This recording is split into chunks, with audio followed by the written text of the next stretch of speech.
Hi Hot Toys collectors and Terminator fans, this is Roscoe and welcome to my review of the Hot Toys DX13 T-800 battle damage figure.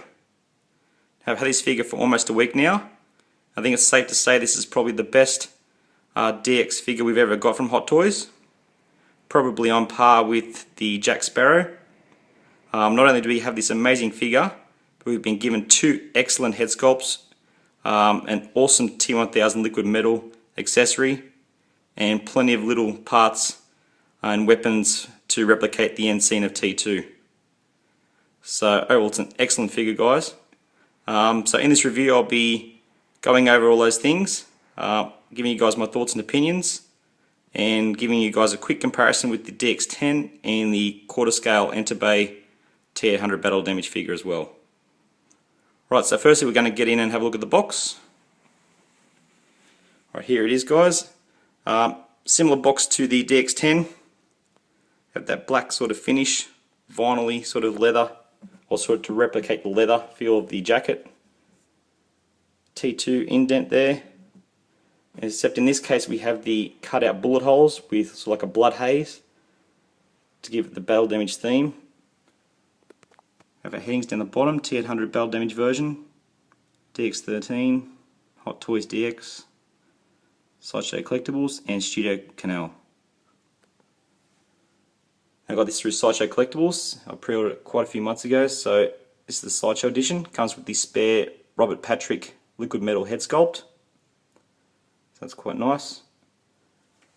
It's just like the DX10 box, guys. It's very nice. You have the magnetic tabs on the side and the studs there, sort of to replicate the jacket once again. Opens up. Then before you see this, you have this cover page, like all DXs. We have that cutout of fabric, once again to represent the battle damage jacket. You have like the satin tab at the bottom to remove it, and nice thick foam backing behind it. So once you remove that, you get to see where the figure's housed in the foam there. The spare head sculpt sits there. You have the T-1000 accessory wrapped up in that spot there with the exclusive head sculpt there, and you have plenty of other sort of clamshell parts under this section here, with the guns and hand sculpts and so on. Alright, on the inside the page here, you can see the bullet holes a bit more there. I now know why you cry. It's something I can never do. Sort of written in the Terminator vision, so that red text. It's great with these newer DX boxes. They open the back here. They don't stop there. A lot of the early boxes that did stop there tore really easily when you kept opening them. So that's great that we've got that. So overall, excellent quality box. Very fitting with the theme of the T2 movie. So excellent quality. Alright, we're going to get into the accessories. First start with the spare head sculpt, the one I don't have on the figure at the moment. This is the full battle damage head sculpt. There's an excellent likeness to Arnold. I think it is an improvement over the DX10. You can see all the blood, sort of the metal endoskull underneath. Looks really good. If I was to really nitpick though, I still say that the eye here does look a little bit off the smallest amount, just because the purrs I think does throw it off around the eyelid area. That's me nitpicking. You know, I find that figures that don't have the purrs look a bit more accurate. Besides the Jack Sparrow, which absolutely nailed it because it had sort of like the dark makeup around the eye anyway, so that looked really good on that. That's just me nitpicking, but I think it's an excellent sculpt. From memory, I don't think the so Arnold had as much blood sort of work around this area. But once again, that's me really nitpicking, but it's an excellent sculpt and accessory to have. But because I have the Enterbay 1/4 scale, I've chosen to go with the partly damaged head sculpt rather than this one, so they're not the same. Here's the back plate.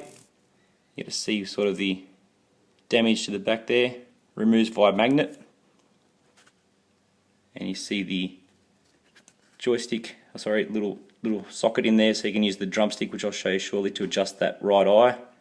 and you got the batteries and the switch in there. So you just sort of turn that on, and there we have it lit up. It's an excellent looking piece, guys, and excellent head sculpt. I think Hot Toys have really nailed it in 1/6 scale.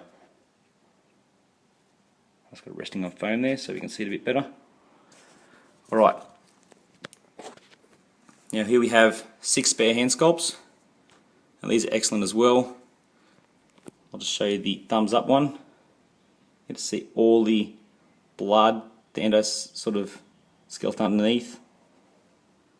It's all glossy to resemble all the blood soaking through onto the leather. And all the hand sculpts are like this. So we've got 8 all up, and they're just like this. So amazingly detailed.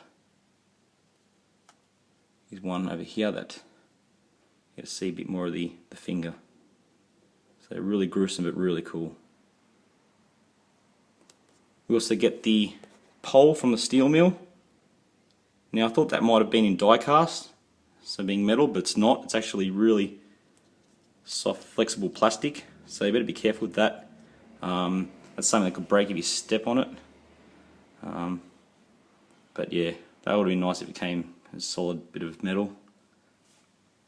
Here we have the exclusive Robert Patrick head sculpt for the liquid metal accessory. Excellent likeness I find in that form. I won't be using that on the actual piece itself. I'll be keeping the sort of Silver Surfer type one on there, because in the film that's how he was at this point in time. It wasn't until later when he started sort of moulding back the police uniform look that he got the head sculpt like that. But something down the track I might keep Basher T-1000 figure and add that to it, because it does have a socket underneath so you can attach it to a body. That's really cool. We get the machine gun, which the T-800 used on the T-1000, or shooting him through the semi-trailer window, which is an excellent scene. I absolutely love that. There's the drumstick to adjust the fully barrel damaged eye. We get 2 spare hand pegs. We get the awesome battle damaged arm. Now that's one thing I think is a lot better than Enterbay's. This is more accurate, it has more of the pieces flying everywhere, a lot shorter. It doesn't have the one big solid tube like the Enterbay does. So I think that's the only thing that lets the Enterbay down, is that battle damaged arm, whereas Hot Toys have nailed it here. Got the blood and you got all the twisted metal hanging out. Got the spare grenade launcher shells. I've only used 2 to replicate the end scene where he's scanning for the T-1000 before he gets attacked. So I've kept the others still in the plastic there. Get the battle damaged jacket, which is probably more battle damaged. The one I've got at the moment's got the full sleeves, whereas this one has the one side of the sleeve that's broken or ripped off, so you can actually use this arm here. You also get a polishing cloth, because the T-1000 liquid metal accessory can get quite smudged and sort of you get fingerprints all over it, so that wipes it off, and you've got your user guide there. And there's one accessory I wish this did come with, is the gas grenade gun, which he uses to escape Cyberdyne. It's one thing we haven't got from either company. That would have been really nice to resemble Arnold with that sculpt, where he's escaping the Cyberdyne building. Alright, here we have the liquid metal accessory. Now it might have just been me, but when I unboxed this figure, this is the accessory I was looking at the most. Like I was actually looking at this more so than the battle damage figure itself. Maybe because I already have the Enterbay, but I just found this piece amazing. You can articulate the head. You've got to be careful you don't angle it down too much, because you could find you scratch the neck area. But you can put the fist through there to resemble that scene. And some people are saying this looks cheap, but that's not right in any means. Looks perfect. The people that say that need to look at the movie again. Spot on to the liquid metal look we got in the film. The sculpt of it just looks like it's liquid and it's moving in front of you. On the bottom and the base it's all felt, so it won't scratch your detail for your display So overall it's an excellent, solid looking piece, and it is actually a bit heavier than you would think as well. Alright, we get DX base, Terminator 2 T-800 DX. You get obviously the lights at the front, which turn on by a switch at the back, just like most DXs. Got that great, rusty grate look, similar to the Bane, but it is different in pattern. The stand was actually quite difficult to get in. It's very stiff and hard to push in. I had to heat that up, click that in. You also get the grenade launcher gun, which we got with the DX10. So this one has the more worn or burnt sort of end to the gun there. You also get the handgun, which articulates like most 1/6 scale weapons. You get the bandolier, which is battle damage as well, got the holes in it.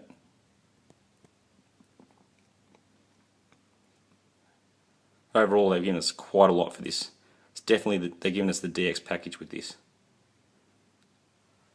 Right, here's the head sculpt I've gone for, guys. Partly damaged. As I said, I've gone for this one, so it's different to my Enterbay figure. Would have loved to have displayed this with the gas grenade gun, if we got one. But at the moment I've gone for the pose where he's scanning for the T-1000 in the steel mill. That's Arnold through and through, guys. This one's operated by pers, not the drumstick. The eyes are pretty good on this one. Once again, I still think it'd be better if they weren't pers. They'd probably have a bit better likeness. That's the biggest nitpick, guys. This is excellent. Over the DX10, I think they've done a lot better job. Just subtle differences, like maybe the change of the jaw shape and changing the eyebrows, how they angle, and just the hair shape as well they've changed, which does make a massive difference. So you remove the back plate, like on the other head sculpt. There you can see the, see if I can focus there, guys. There's the pers joystick with the magnetic piece to click the back plate back on. So slits under there. Got all bullet holes all over the jacket. Would have liked the jacket to be a little bit more dusty and grey looking, like the Enterbay, because at the end of the film he really was exhausted and completely beaten up and dusty. In person still looks quite dark, but in certain places it does have that grey look. Got the hole in the chest.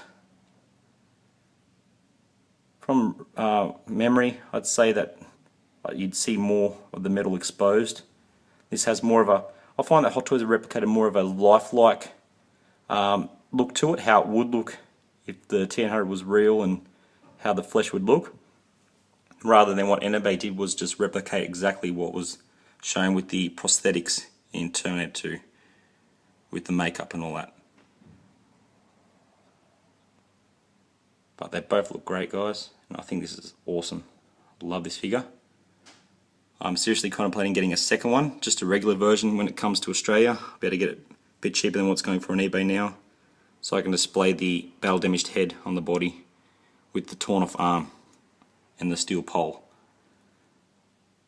just because it's so good. I was thinking about buying the extra parts on eBay, but by the time I got them all, you might as well have bought an extra figure, because the bodies itself are going for $150 buy it now. Then you still have to buy the pants, more boots, another shirt. So by that time you might as well buy another figure, and that's what I'm probably going to do. So overall it's an excellent figure, guys. For me, 1/6 scale figure of the year. It's absolutely incredible the amount of accessories and things you get. Right, guys, I'm just going to get the DX10 so you can have a look what Hot Toys have improved in the past year.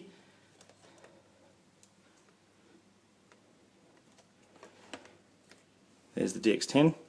In certain angles that still looks like Arnie in different parts of the film. I find more so that looks like him in different scenes, but other scenes does look a little bit off.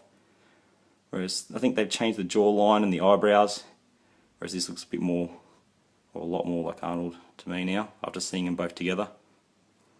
But having the Cyberdyne shootout scene there, it's great to have both posed together like that.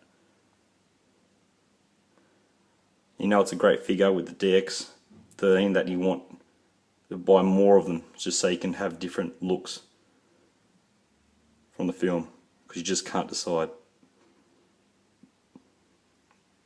Alright guys, I'm going to get the Enterbay quarter scale, just so you can have a quick look and compare together. Now something you should never do is probably display your quarter scales next to 1/6 scales if you have them. It does make the 1/6 scales look quite toyish. You can see how small they are compared to him, and they're on the turntable base.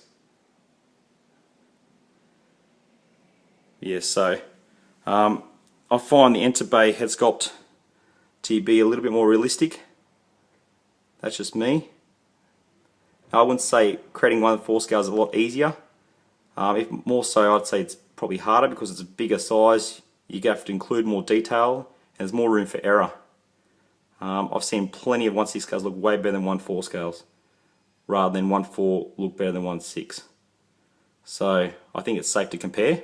And a lot of people out there are probably going to say, I just want one, not all three like you have. I just want one definitive Terminator collectible from T2. Which one would you choose? And quite frankly, guys, as amazing as that is, I choose the Enterbay. Just on display, it just looks great. So much weathering. The chest reminds me of like the movie. That looks like Arnold in the flesh. Rather than when I look at this one, or this sculpt here, and it looks like a likeness to Arnold. But this, I feel, is Arnold. Let's get that battle damage head sculpt and put it next to it, so you can sort of see a quick comparison. You saw the difference in detail, realism. This for 1/6 scale is excellent, but if you're looking for one piece that you think that's the better looking piece, like, I'm going to choose the Enterbay. That's just me. And I've got way more 1/6s in the collection, but I'd choose the 1/4 scale. I just find it's more of a timeless piece. It looks great in a home theatre, and it's just never going to outdate because it just looks that good. But the Hot Toys version is excellent. Now obviously everyone has their preferences, guys. You know, for display purposes, you probably only move this around 2 or 3 times and then just leave it. Just look at the outfit, just more weathered and beat up and grey looking. Just looks like the piece or the Arnold I saw at the end of the film. Once again, there's that battle damage arm, which doesn't look as accurate as the Hot Toys one. But other than that, you've got the real metal weapons and accessories and shells. The chest exposed looks more like I remember in the film. And that just looks like Arnold. It's just crazy how detailed it looks. Don't have the batteries in the moment to light up the eye. But yeah. Playability, fun factor, the Hot Toys is better. The body moves a lot nicer and smoother. You can choose to do more things with it. I'd say, yeah, definitely more fun. The accessories, I can't choose, you know, obviously I'd have to have both. I've bought both. But if someone said, lose one now, keep one, I'd be keeping the Enterbay. But that's just my opinion, guys. It's still an amazing sculpt. It's very hard to choose, but just that extra level of realness and the size, just in the collection, it just looks more, you know, looks just a lot more higher end to me.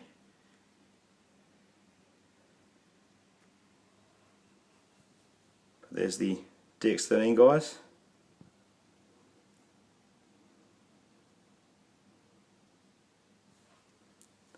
Alright guys, I'll leave it at that. Hope you enjoyed the review and quick comparison at the other two figures shown here. Thanks for watching. I'll have a few more reviews coming soon, so please feel free to subscribe if you wish to see any more. Post a comment, I'll get back to you as soon as possible if you wish to do so. And thanks for watching. Alright guys, bye for now.